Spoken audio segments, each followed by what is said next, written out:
Good morning, everybody. Welcome to Impact and Coffee on this Tuesday, July 14th. I'm Robert Nelson. I'm the program manager for Pivotal New Mexico, and I'm joined today with our co-host, Mariah Harrison. Hi, Mariah. Good morning, everybody. Welcome. We're happy to have you. And today we have a very special panel because it's, the middle of summer. All these amazing things that we aren't able to do because of the pandemic. So we decided to invite some folks to do outdoorsy kind of activities because we all miss outdoorsy activities. I know I do, but I know some folks actually get out there and go hiking and do some really cool stuff. But for those who haven't been to Impact and Coffee before, Impact and Coffee is a welcoming conversation that works to build community within the nonprofit community and broadly throughout New Mexico now, because we actually can move beyond central New Mexico especially. So I'm joined today with our co-host, Mariah Harrison. Mariah, thank you this morning for joining us. Hello. And it's Gratitude Tuesday. Is there anything that you're grateful for?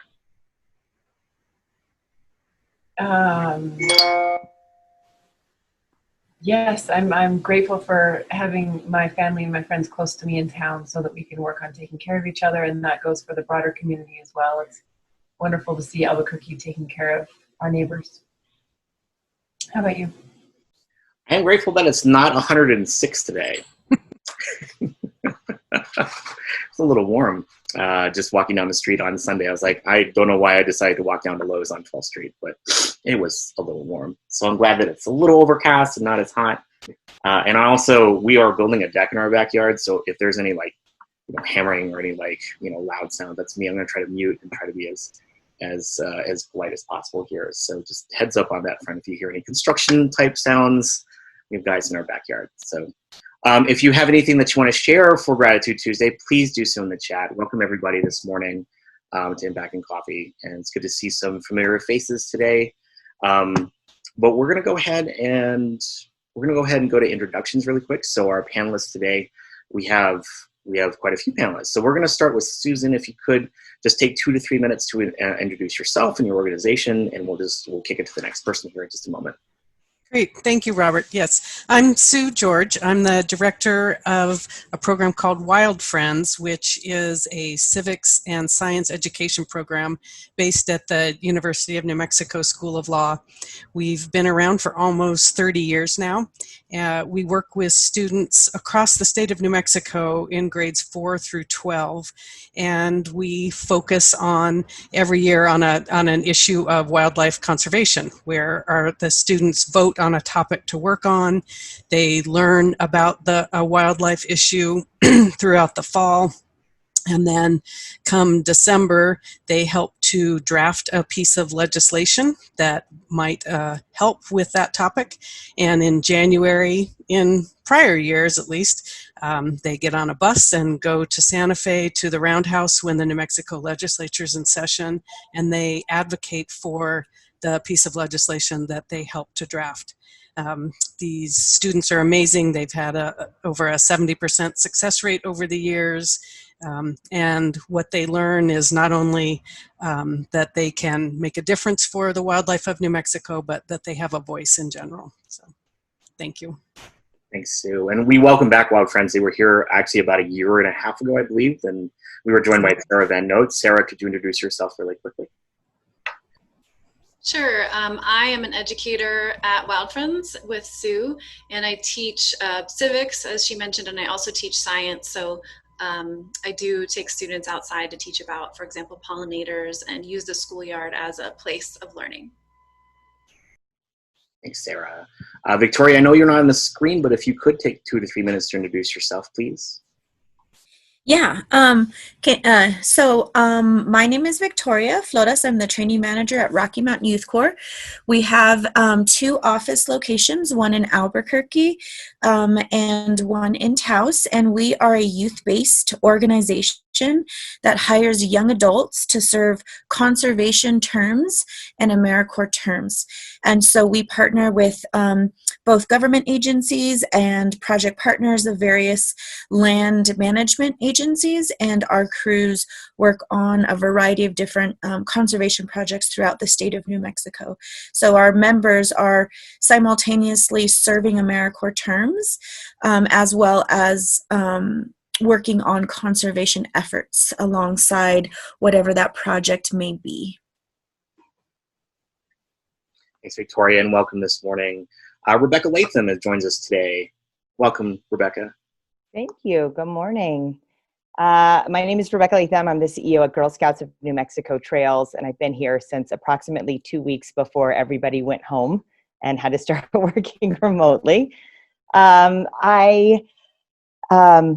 Let's see, that's Girl Scouts really, our mission is to build girls of courage, confidence, and character who make the world a better place, which I think is a little bit of a departure from what people traditionally think about Girl Scouts as being cookies and campfires, which we do still have a great appreciation for cookies and campfires, but we also have greatly evolved into the premier leadership organization for girls. So all of our programs focus on STEM activities, entrepreneurship, outdoor education, and conservation efforts, and then life skills. And currently in New Mexico, we have nearly 6,000 girl and adult members. K through 12 is really the target for the program work we do, meeting everywhere from the largest chunk being in central New Mexico and Albuquerque and the surrounding area, but then also as far as Aztec, Farmington, Gallup Grants, Santa Rosa, Clovis, and down through Guadalupe County, Socorro County, Torrance, Valencia. So a pretty good 23 county chunk of New Mexico is under our council's jurisdiction. We have really been blessed with 2 fantastic outdoor camps. One, Camp Elliot Barker, which is in Angel Fire, and one, Rancho del Chaparral, which is outside of Cuba. So, we love being outdoors and learning and growing all things outdoors. This has been a terrible summer for us because we weren't able to get there, but we found some great ways to adapt. And I'm excited to hear from our other nonprofit leaders here about what they're doing, and then share a little bit about what we're doing with Girl Scouts of New Mexico Trails. Thanks, Rebecca. I really appreciate it. And last but not least is Tony Dixon over at the Mountain Center. Welcome, Tony. Hi, how's everyone doing? It's good to be here. And yes, I'm the executive director of the Mountain Center. Some of you may know us as the Santa Fe Mountain Center. We dropped the first part of the Santa Fe a while back because we found ourselves in many different communities across the state and felt it was a little bit better just to have it the Mountain Center. We've been around since 1979, so just a little over 40 years, providing unique therapeutic services, specifically within behavioral health, to youth and adults. Our roots are in wilderness therapy. So in the late 70s, early 80s, that was our primarily our focus was wilderness therapy. So 21 days in the backcountry working with pretty much the similar populations we work with now, incarcerated populations, youth and adults on probation, or any other kind of behavioral health setting. And that still influences us how we operate today, but we're more community-based now. We don't do as many extended wilderness programming, but we still have a very strong program called the Therapeutic Adventure Program that harnesses the essence of the wilderness therapy days of the Mountain Center. So we still work with youth and adults in the Therapeutic Adventure Program. One of the primary focuses is using adventure and connecting to nature as a way to help people grow and build resiliency and overcome adversities in their life, whatever that may look like for them, specifically within the process and within the scope of behavioral health. Pre-COVID, we were running about roughly 80 programs a month that were focused within that population. So recovery programs, shelters, other treatment facilities, incarcerated youth. We were even able to take youth outside of their, so like incarcerated youth, we were able to take them outside of the facility and take them out and do adventure programming, those who had the levels to be able to do that. So ropes courses, rafting, rock climbing, rappelling, we love doing those types of things. You know, for those of you, and it seems like a lot of you on this call love the outdoors and how therapeutic that can be for just us to do recreationally. We do that in the same context, but take it a little step further, and what we can learn from nature, what we can learn from our experience, and transfer that back into our lives. That's our kind of our modality of when we're working with groups, where we're always trying to transfer that experience and have some kind of skill from the experience, whether it's hiking, survival skills, whatever it is, and transfer that back into the person's life to help them build resiliency skills, even life skills, anything that helps them thrive in their life. We have our main location is in Tasuki.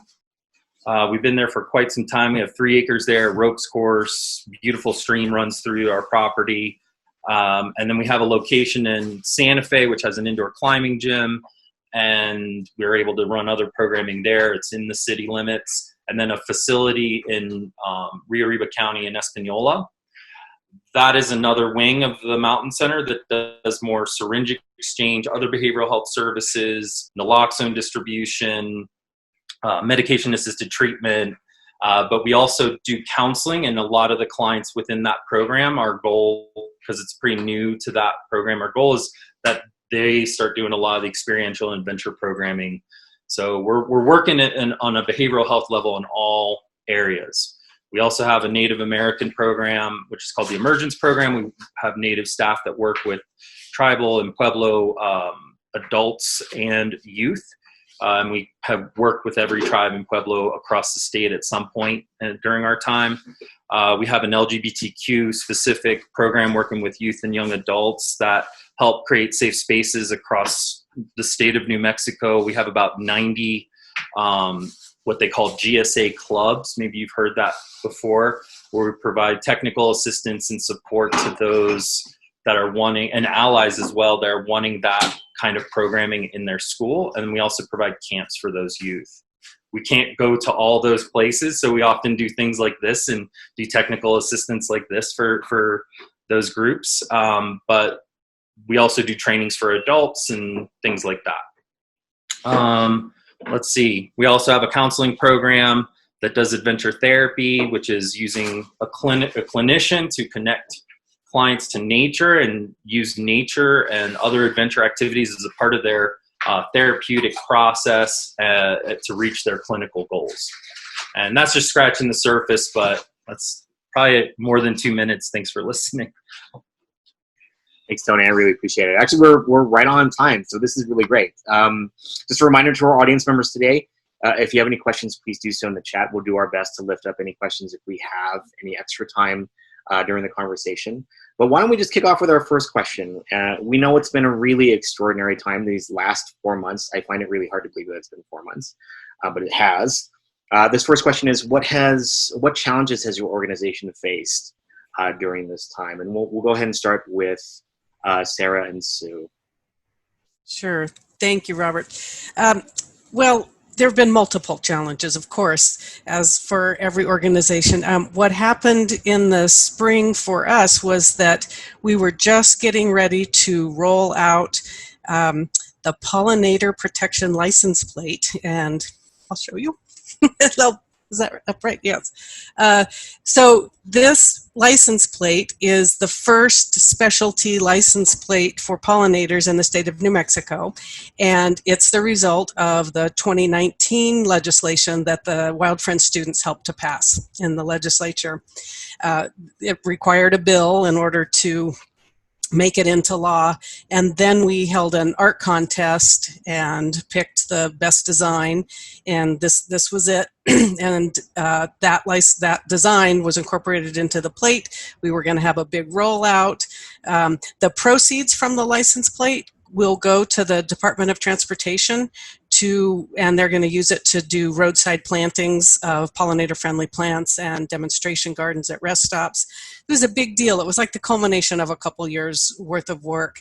The pandemic hit, MVD shut down, everything focused obviously on this pandemic. So it's, it's not a game changer. We're regrouping.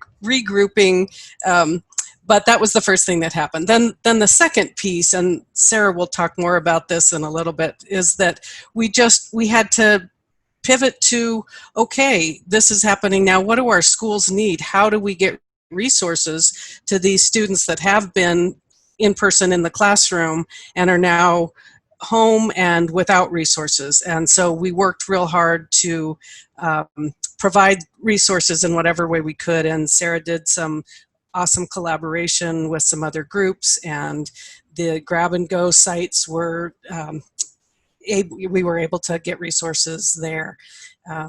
So that was the immediate issue we faced, and now we're starting to look at what does fall look like. This program that has been in person for 30 years we're going to pivot to online. We're going to be a virtual program for the upcoming school year. I mean, of course, that's what everybody's having to do, but it poses some challenges. But we're up to the task, and it's great to have this idea exchange here as well. Thank you. Thanks, Sue. Rebecca, what challenges have y'all faced over? I know you talked a little bit about it in your intro, but can you talk a little bit? I think the biggest, most initial challenge that we faced was mid-March. Was we were still in the middle of our biggest fundraiser of the year, which is our Girl Scout cookie sale. Without the sale of those cookies, we're not able to offer scholarships for girls to experience Girl Scouting and go to our camps. We're not able to do what we do so well, which is teaching girls some of the most important things that they need to be leaders in New Mexico and beyond. So we had to quickly find a way to not only allow all of our volunteers and families who had cookies out in the community to just say, you guys don't even worry about those, hang on to them, donate them to community organizations as soon as it's safe. We'll take care of the cost. But then that meant that there were approximately 45,000 boxes of cookies that were just being written off, which in Girl Scout terms is a ton of, it relates to a ton of resources. So we were able to partner with many community organizations to help find good homes and raise money for the sale of those. And then also through a phenomenal partnership with Dion's, they helped us sell all the leftover boxes. So that was the first crisis that we were able to get through just in time to try and figure out how we do the same that Sue mentioned, taking everything virtual. So much of Girl Scouting is done face to face, both in small groups when girls are meeting with their leaders and meeting with their other Girl Scouts, but also in community service. Taking action is a big part of the Girl Scout leadership experience. So having to figure out how to navigate the virtual world and take the things that we were doing face to face and now delivering them through Zoom. And on top of that, traditionally, summer is when Girl Scouts take a break. We normally follow along with the school calendar, but if we would have chosen to just take a break over the summer, we would have lost some critical ground in how we're serving our girls. So that I think has been the biggest. Also, I mentioned our camps not being able to open. We had to make the decision in mid-April that we were going to suspend all in-person activities through August the 1st. Which meant no day camps, no overnight camps, which is tough. Though I think as you see across the country with what's happening in camps around us, we definitely made the right decision. But we had to put together Camp Reimagined, which is a virtual camp for girls that cover outdoor education and becoming an advocate for the outdoors, as well as astronomy and building and engineering and so many other incredible things that we've been able to translate and use that time to encourage them to get off screen and go do things, out in nature safely and responsibly. So those have been our biggest challenges, as well as, in a nonprofit, and I'm sure everyone can relate, resources are extremely limited. So when you say to your staff, everybody shut down your computer and go home, not everyone has laptops. And so we've had to ask staff to use their personal computers. We've had to figure out the increasing cost of technology, and how do we get them laptops so that they can use something, so they don't have to use their own personal resources to do their jobs. And they've done it remarkably well, but we've had to, everything goes to Teams now, and everything goes to Zoom, and it's just, how we communicate and stay in touch with one another. I'm glad you brought that up. That's it's such a dynamic to have to go to virtual. So I appreciate that so much, especially the internal struggle for a lot of organizations. Victoria, could you talk a little about what y'all face in terms of challenges these last 4 months? Yeah. So, I mean, there were the small things, and then there's the large things. I think the biggest piece is we were expecting to hire 6 crews of 8 individuals that were 18 to 25 years of age to serve AmeriCorps terms in both our Albuquerque and Taos region. So doing the math, I mean, you're looking at about 40, over 40 young adults that were actually lined up to start March 4th, I believe, the first week of March. And so they were hired. They were, expecting, some of them had made challenges and made decisions in their lives to move to the state of New Mexico, or to take a semester off of the spring season and work as an AmeriCorps member and earn scholarship. And all of that, ceased as we realized we can't start. So we were expected to, we postponed the start date because of the pandemic, and before there was the official quarantine, we were like, okay, we got to hold off here. Let's give it a week. Let's give it 2 weeks. And then as time passed, then we, after about 3 weeks, we said, okay, we can't run this program right now in the way that it stands. And so there was a lot of young adults that had to reacclimate to their lives and apply for unemployment. And that was a major challenge for our organization, because we, you interview, you invest, you mentor a young adult who is bought into the concept of service and conservation work. And then to have all of that kind of completely, taken away was hard on staff. But we made the call. We made the call to postpone. We also had a huge summer program. We hire 17 to 25-year-olds in a variety of different communities in northern and central New Mexico. So we had crews that were going to be in, Cuesta, in Bandelier National Monument, in internships in Pecos, in Albuquerque, in Santa Fe. We had, typically we get to go into the schools and we get to talk about what it means to serve and to work on a conservation crew, and a lot of employment for young adults that are 17, that are, a junior or a senior in high school, that are looking to, make income, and especially in rural communities in New Mexico, where there's not a lot of employability for young adults or activities over the summer. So once we handled spring season and figured out that was probably not going to work, then we had to roll over into accepting that summer season probably was not going to work. And so we did recruit. We were hoping that we can still run these programs. We were still working with schools and counselors, and still really hopeful that could happen. But as time passed, we realized it's probably not feasible to continue these programming. We had 6 additional crews. So, but just Taos alone, we actually had 9 crews of 8 individuals. So that's over 60 to 70 young adults that that we could no longer employ. They get a living stipend of $760 before taxes every 2 weeks. And they also get a college scholarship when they're done. They also get CPR first aid. They also get mental health first aid certifications. They get resumes, cover letters, financial management. So we looked at this as a huge loss for the young adults that we serve in our rural communities, in our communities where there's not a lot of resources for that age group.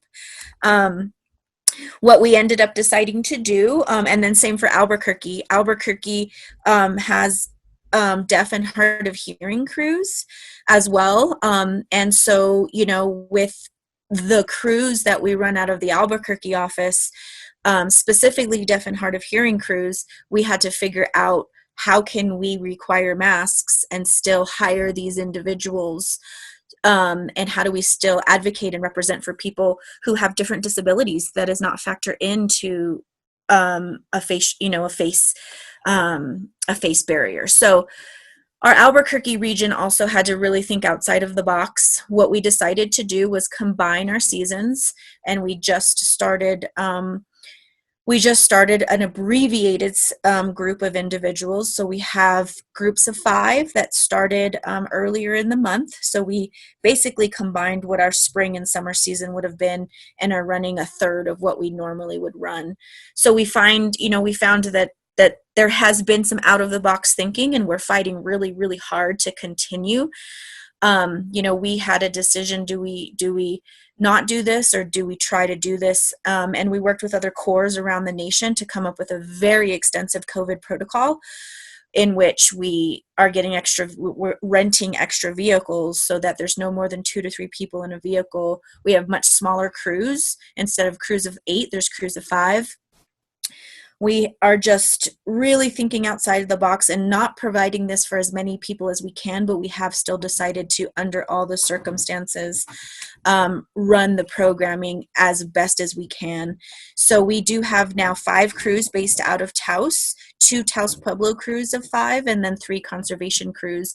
And Albuquerque also just started 5 crews as well. And one of those crews is a deaf and hard of hearing crew.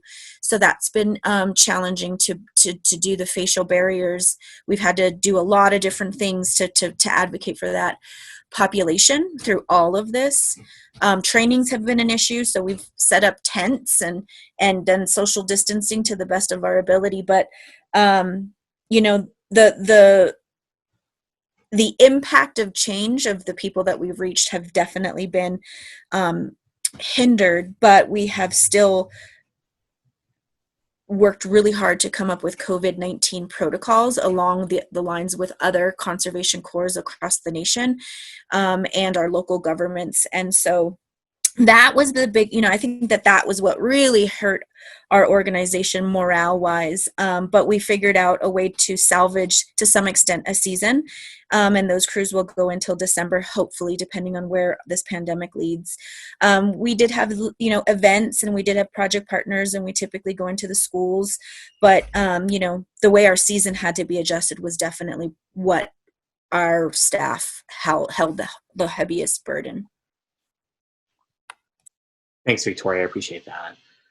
Tony, if you could talk a little bit about what Mountain Center faced briefly. Yeah, I think the hardest thing for us, and looking back, you're always making, like, at least for me, I was making a lot of double guessing or double, checking everything that I was thinking at the time. And looking back, I really feel like we did make the right call. We did have to lay off some of our staff. It was definitely one of the harder things I've ever had to do. And it was mostly our therapeutic adventure staff, our staff who work in groups. We tried to brainstorm ways to create work that they could do from home. We tried to do online things, and we just couldn't make it work. Everyone was trying to figure out what they were doing, and we're largely adjunctive. So we're working with other agencies, and they were going through their own process. So we ended up doing that.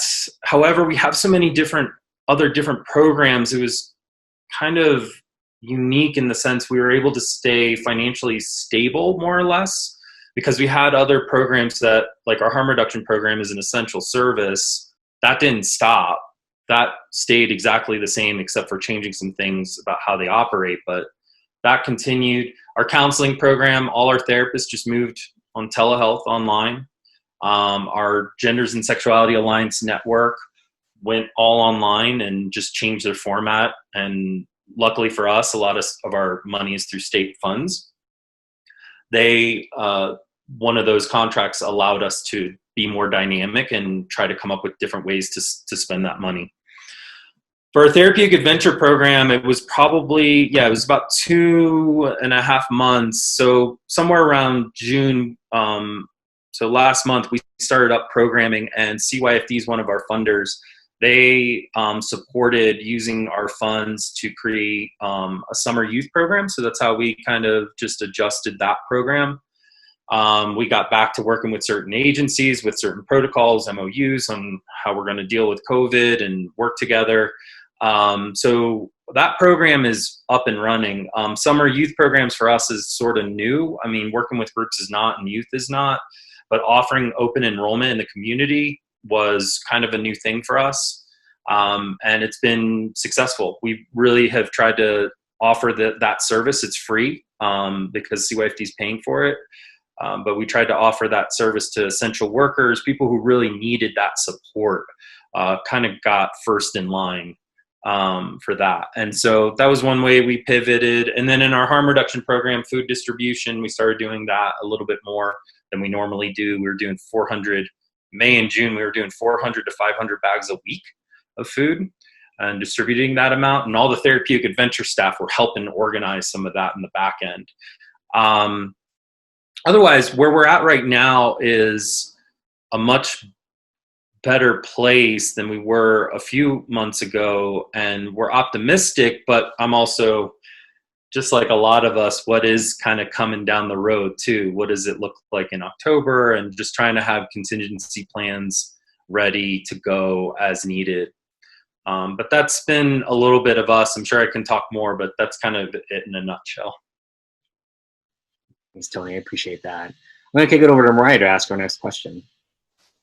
Thank you, Robert, and thank you, everybody, for that. Our follow-up to that, and some of you touched on this concept, is we're interested to see how your organization has partnered with other groups to address these challenges.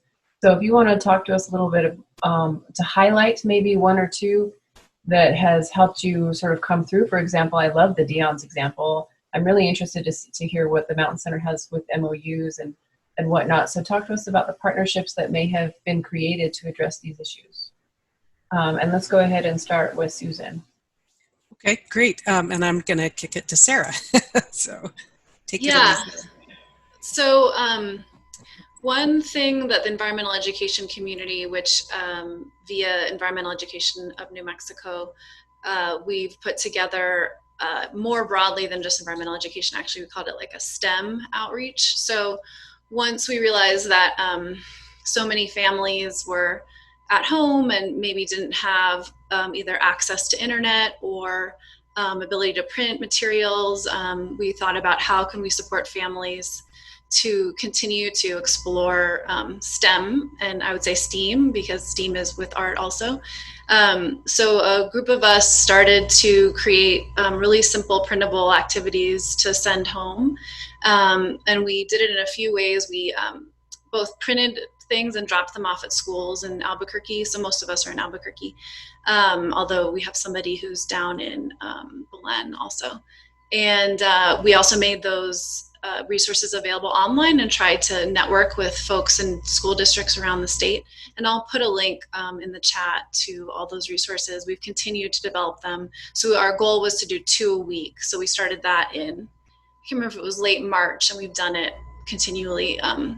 So that was a big thing. And it was really nice to collaborate with a small group of folks, but then we reached out to a lot of other organizations. So we got coverage from around the state, and from engineering activities, indoor stuff, to outside exploration and observation.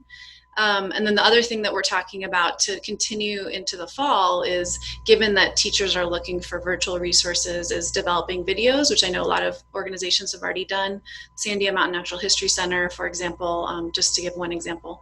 So trying to kind of bring those together in one place so that teachers or families who are looking for resources that could be used by students like more or less independently, which is something that we're hearing from teachers and parents, actually both, that things that students can do independently without a lot of prep from the adults in their lives are something that we're really looking at. So I think those of us who've been involved with the collaboration, it's like, especially like from my perspective, from a really tiny organization, it's been nice to kind of leverage the abilities and networks and contacts of a bigger group of people. So some of us who are only like one person, one educator in an organization. And it's also been nice to kind of hear what other people are trying and give permission to each other to try new things. So that's been a really wonderful collaboration that we've been a part of. That's exciting, and I'm looking forward to seeing where those videos would show up. And as a reminder, if any of you has something to follow up with on this conversation today, Albuquerque Impactors is a great place to post your events and your updates and your resources.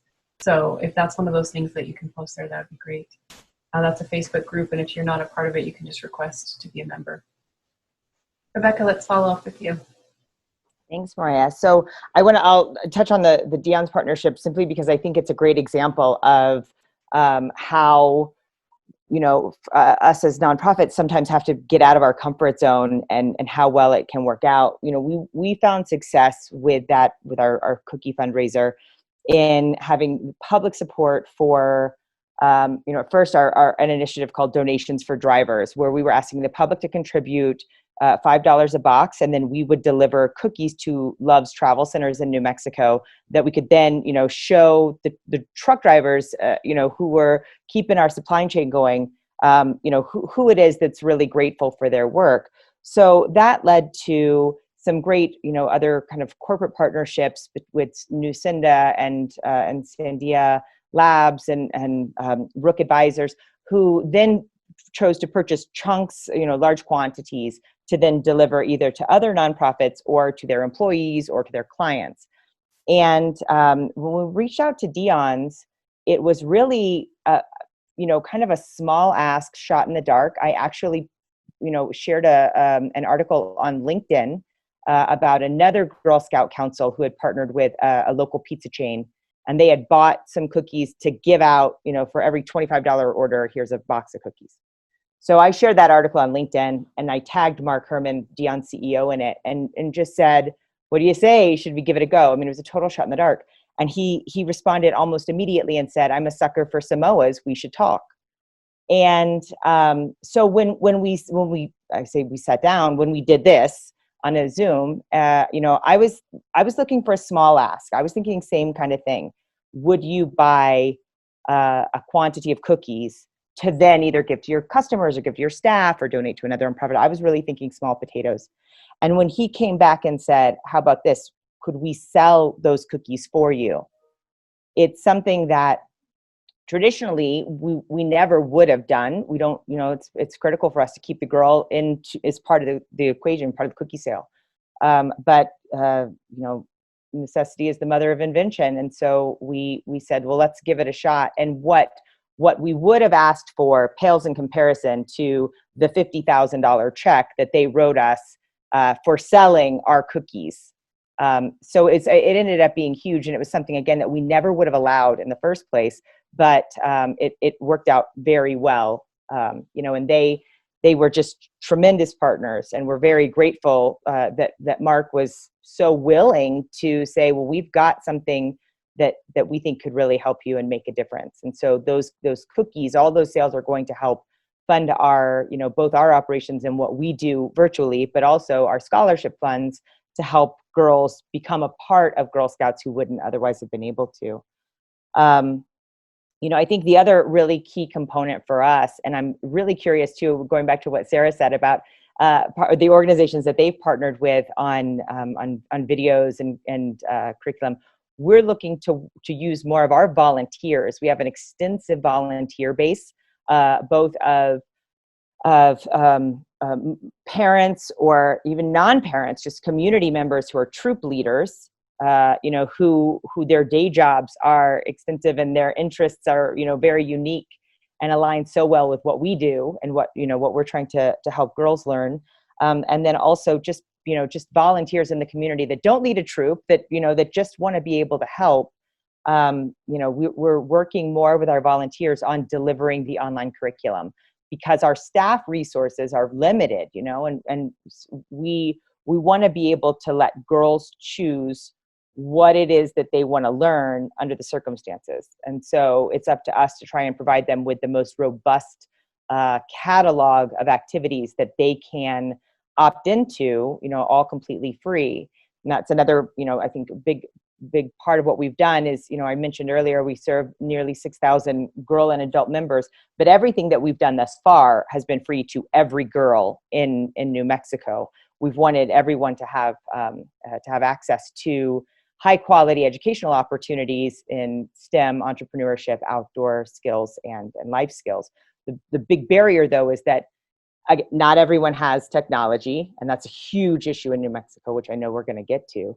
But then also, you can't make a kid sit in front of a computer for an extended period of time, no matter how good your curriculum is. So, we're still trying to figure out what is the most impact we can make in a limited amount of time, and these digestible nuggets to help girls find something that they're passionate about and explore on their own, give them the resources to learn as they want to, while also, keeping those, filling the educational gaps. There's a number of really great nuggets there. I appreciate that. Thank you. Victoria, go ahead and give us a brief idea of how you've maybe created some new partnerships or built up some existing ones. Yeah, I think that a lot of our community base in terms of who supports our organization has all played a very pivotal role in just thinking outside the box, but then also figuring out where their parameters are. So I think, more so than anything, I think the variety of our partnerships have continued to support us and have done as much as they can, whether that's, still advocating and sending emails and posting on Facebook, but not allowing us to use the facility, but still kind of supporting in the avenue that they can. I think that everybody has been incredibly supportive, which has been very inspiring in a lot of ways, because I think that everyone was trying to figure things out. We did not have a site in Santa Fe because it was connected to the schools. And so when schools and government facilities are shut down, we've had to look at other entities to use a facility. And so Santa Fe Girls School became a great partner in the Santa Fe region for us to have dog training and canine assistance crew partnership, in which we have youth there that are training service dogs, and a very small crew, a crew of 4, but they're able to use that facility. They can social distance, and then we can still hire 4 young adults to train dogs to be assistance dogs. So I think that, there's a lot of kind of who can do what. And even if partners have not been able to provide things like facilities or trainings, they've adapted their curriculum to have it online. Nusenda is a great partner, has always been a great partner, who has provided financial management for our members. And June there in Santa Fe is willing to do a digital training for us as opposed to an in-person training for us. So I think a lot of our partners, our project partners, have adapted a little bit to incorporate PPE funding, which PPE funding is a huge expense. And so I think people are definitely all making whatever shifts they can. Also with the parameters of whatever their entities or organizations or businesses or governmental mandates are. And so I think understanding kind of where everyone is coming from has been an immense amount of support, but then also thinking outside the box and figuring out, if I can't support this way, this is how I can support. And I think that has been a tremendous experience for us. I think we also had we couldn't have our standard fundraisers, so we had an alumni fundraiser. And people who participated in our programs, or parents of people who participated in our programs, they funded $5, $10, $20. So we're not talking like thousands of dollars, but all of that adds up. And so when you have a community base that is willing to give what they can, that in itself helped us financially get through some of those months and that burden. So there's been a lot of support on various levels, and that I think from both our existing partners, but then also our partners saying, this might not happen, but try this person, and that's been pretty awesome.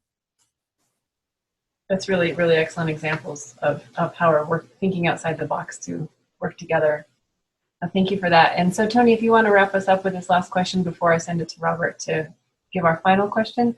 Just last thing, remember, everybody in the chat, please use it for questions, for resources, for your contact information. And if you want to add your Gratitude Tuesday, feel free to do that too. Tony, go for it. Sure. Well, I would say I'll just build a little bit from what I mentioned before. Our partnership with Children, Youth, and Families Department, I'm really grateful that they saw the benefit of providing therapeutic services to the community, which allowed us then to work with families, and which it's been great, because we're hearing a lot from parents and guardians that their child, there's a lot of isolation happening, especially if they don't have any siblings, and we're basing everything off of the Department of Health's summer youth camps, I think is what they called it, their criteria. We even had to write a whole 4-page document, give it to CYFD for them to approve, and it's a pretty rare opportunity that I think won't be forever. But that's one of our partnerships that we're really grateful for. And then the families that we're working with some of the other programming, like with some of the agencies, the Santa Fe Recovery Center is one of them. One of the programs we work closely with, and some other treatment centers. And just to put light on the MOU piece that you had brought up, we basically have all our clients fill out a form saying they'll agree to these things, such as wearing a mask, not coming on our program if they're not feeling well, all these criteria, and they sign it. It's just a way to be like, hey, we're trying to mitigate as much as possible the risk and exposure to our staff and to your team. And then the agency itself gets an MOU that lists those things too, that they have certain policies and procedures that they can help us with to help mitigate as much as possible. And it's not a way to kind of be like, hey, you're doing something wrong or anything like that. Just is for clarity of what we're looking for. And if they can't do that right now, that's fine. We'll call them when things are better and there's a vaccine. And so those are pretty much the agencies that we're trying to work with. There was a debate whether we work with residential or not. We found that actually working with residential programs or programs where they're in an institution is a lot safer in the long run, because if anything does come out where there's someone who tests positive, we have more controls over who we can call people. We know how to find them quickly. And so that for us felt a lot better. And the same thing with the summer youth programs.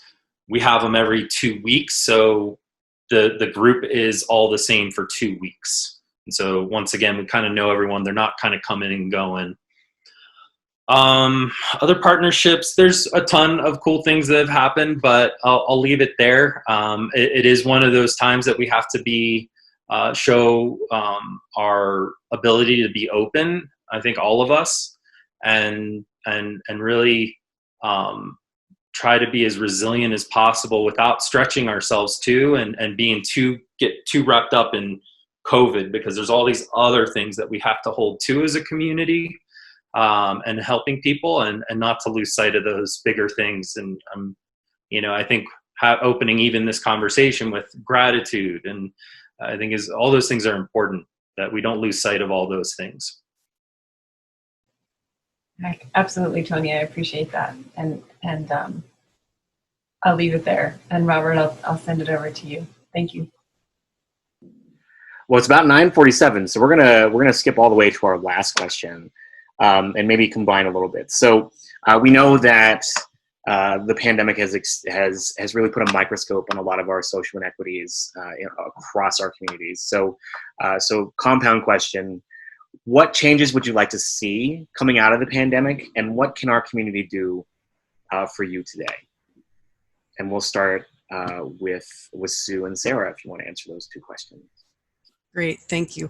I'll take the second piece and I'll let Sarah answer the first piece.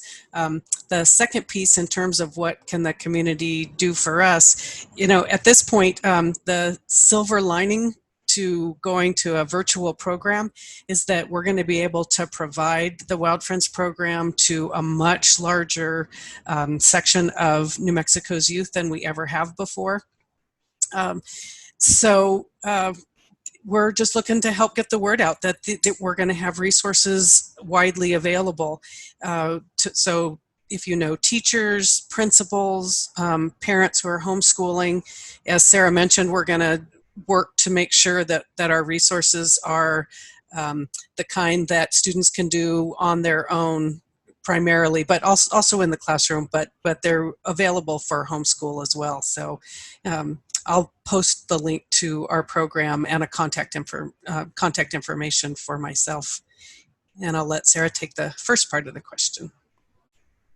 Yeah, I think, we all talk about like opportunity coming out of this crisis. And I think since our educational system has been turned upside down, like, in an unprecedented way, I think there's definitely the opportunity to re-envision what spaces we use for education, who we turn to.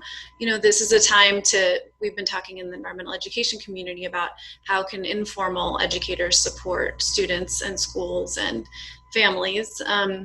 And so I think there's definitely a way to revalue kind of all the learning experiences that the students have in their lives, and to think about how we can address holistically students' needs, and not just inside the four walls of the school, which we see now that one is not an option and two is not adequate. And this is really proven that this period. So I would invite all of us to kind of think along those lines. And the other thing I would say is, how do we support families? Because that's kind of where the rubber meets the road, is what's happening in our families, and what are the ways we can reach them. And that's something that I've been reflecting on a lot about, and the environmental ed community has too, is how and where do we help them out. Thanks, Sarah and Sue. I appreciate that. Rebecca, what do you think of these two questions? Well, I think we had some really great things for our organization, particularly come out of this. Things that were difficult to do before, particularly meetings, now are much easier to do. So we're seeing a higher number of volunteers participate in regular meetings that they weren't able to make before, because if you drive across town or in our rural areas, you have to drive an hour to get to that meeting. So some great things are happening out of the use of technology, but it has definitely, I think it's widened that digital divide. It's shown us, reaching girls in New Mexico, you cannot effectively reach all girls in New Mexico if your only channel is technology. And we've done a really great job, trying to use our technological resources to distribute information and to communicate with folks. But if they don't have a computer or they don't have internet, that's not going to help. So, a big challenge for us is, how do we continue to provide learning opportunities for girls without access to internet and technology? And so we've just recently started working on this badge in a box idea, which we package everything, like subscription boxes. We package everything, all the materials you would need to earn badge requirements or have activities, the materials, the instructions, everything, and then we'll mail it out to you. So that's something we're hoping to see some success with, and at least being able to get out to girls. But honestly, it's been a challenge to try and figure out how to serve around north central New Mexico. I think we're not really making the impact that we could, just because we don't have the girls out there. So that's something that has become very apparent. We need to grow our footprint and go out there and do boots on the ground work to find the girls that need to be the recipients of our services the most. And as far as how we're going to do that from a computer, we haven't figured it out yet, but we're working on it, and we're working on it every day. As far as what we really need, what we could use more of, just in the terms of support, is going back to the idea of virtual programming, is finding more volunteers to help us either pre-record activities. I will absolutely be looking at all of your websites that you guys are already doing this, to figure out if there's some overlap, and I'll share our website too and encourage you to look at what we've been developing.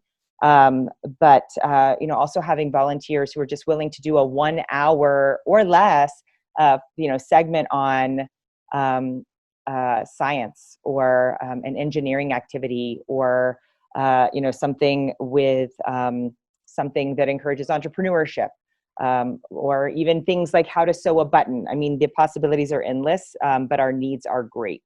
So, I think that's our biggest request from our community, is if you have a heart for helping girls become strong leaders, then let us know, and we'll find a place to use your time and energy. Thanks for that, Rebecca. I appreciate it. We'll go to Victoria to help close us out, and then we'll go to Tony. So I think, it's always interesting, because looking at it from what does our community need, but then what does our organizations need?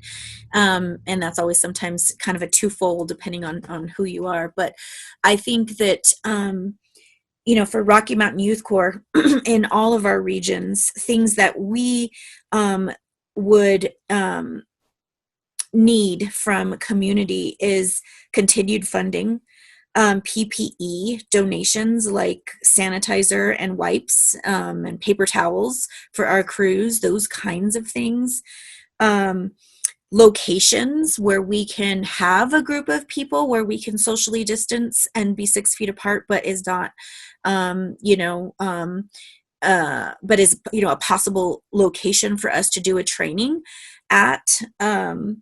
And then resources that we can offer our members or their families. I think that we have a lot of young adults who are either caretaking for grandparents, or who are engaging in adulting and might not understand that doing their taxes, that's a new process, and what doing your taxes inevitably means in the long run for some of these types of stimulus packages that may be present. So I think, education and resources for our members, and to be able to spread out to and connecting to what is offered. And I would also say, from a community level, there's a lot of what we can't do, and I'm really curious to see what we can do. Like, what are organizations able to provide? So we know that there's adaptations that have to be made, but we can offer this to the community. This is something we can still do. In our shifts of programming, we've decided we're going to take this approach. If anybody wants to take advantage of that as a resource, so I think that there's a lot of scrambling and knowing that there's restrictions of what we can't do, but as nonprofits, we are so relying on community, libraries, and having computers at the libraries, library hours that are open, abbreviated times where you can go and get something printed at the library, an application to turn it in. I think that we're so reliant as a nonprofit organization on communities, that when we don't know what communities are still allowed to do or being able to offer, it's hard to know how to take advantage of that and how to partner. So I think that would be something, at a community level. And I think that is both in rural as well as city. I think, there's different pros and cons with the populations in our communities. And those have, sometimes great resources that we just don't know, because where's the forum to know, that that's something that's possible for our community and our members and our individuals and our families and so on and so forth. Thanks, Victoria. Tony, if you could help us close out. Great. Well, I think what everybody said was really good and valuable, and I think it reflects, to some degree, our needs. And I was just thinking while we're talking to not, there's other programs out there, there's other nonprofits that don't have networks of support. And if there was a way to kind of help some of those programs out during this time, I'm aware of a couple that are struggling right now. And so it just made me think about that. And then as far as, community needs for us specifically, I don't really have anything really concrete at this time other than, if there's anyone here can help donate to all these great nonprofits here on this call, that'd be always helpful. Speaking as a nonprofit, we're always trying to find ways to diversify our funding. So this is definitely one of those times. And I know there's a lot of nonprofits trying to do that right now. Just hold us in your thoughts. Thanks, Tony. I really appreciate it. Big thanks to our panelists today for sharing what's going on with your organizations, your challenges, and some of the things you're doing to address a lot of those challenges too. It's going to be a very long time till we actually get back to what we call normal. I don't even think we're going to actually go back to normal in any way, shape, or form. I think we're going to shift into a new kind of phase of how we exist in the world. And so, big thanks to everyone who joined us today, our audience today. I saw some familiar faces, so it's really great to see everybody every week and then joining us for Impact and Coffee. So next week we have our last Impact and Coffee of July on the 21st at 9 a.m. Just come join us. We have some folks from the growing community, the Farmers Marketing Association that are going to join us. So it's going to be a really great conversation about food and what's going on with the distribution cycle. Impact and Coffee happens the first 3 Tuesdays of the month. Big thanks to our team, Mariah, Aaron, Jamie, Destiny, and Michael, and Juan, who I don't think could be here this morning. They make this happen the first 3 Tuesdays of the month, and they work really hard to make this happen. So big thanks to all of them. I know I had some questions in the chat. We'll make sure that we can try to connect before we go. But until then, to all of our audience members out there, we love you. Thank you so much for coming, and we'll see you next Tuesday. And may all your lights be green. Thanks, y'all.